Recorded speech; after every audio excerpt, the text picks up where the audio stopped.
Government ఇప్పుడు వచ్చి 1 year అవుతుంది కదా, అసలు ఎలా ఉందంటారు? మాకైతే ఏ పథకాలు రాలేదు ఇంతవరకు. మా చేతిలో ఒక్క చిల్లిగా కూడా లేవు.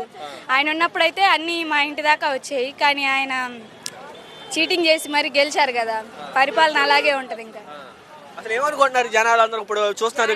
అందరూ ఏమనుకుంటున్నారు అంటే ఆయన ఏదో కింగ్ అనుకుంటున్నారు, కానీ అక్కడ ఏం లేదు, డొల్ల అనే విషయం ఇప్పుడు తెలుస్తుంది. ఇంకో 2 years ఆగితే ఆ తర్వాత మళ్ళీ ఎలక్షన్ మొదలైంది. ఈసారి పాతాళంలో దాకా తొక్కేస్తారు.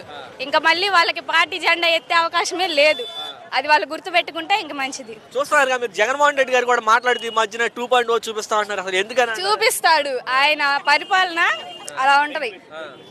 ఎందుకనంటే అసలు ఆ విధంగా మాట్లాడే కారణం ఏంటంటే వాళ్ళు జనానికి మంచి చేస్తే ఎవరు వాళ్ళని ఏమనరండి. వాళ్ళు చేసే అరాచకాలు అలా ఉన్నాయి. మాకు ఫ్రీగా కరెంట్ ఇంటికి వచ్చేది అయితే మా చేతే ఇప్పుడు మళ్ళీ డబ్బులు కట్టించుకుంటున్నారు. ఇంటి పన్ను అంట.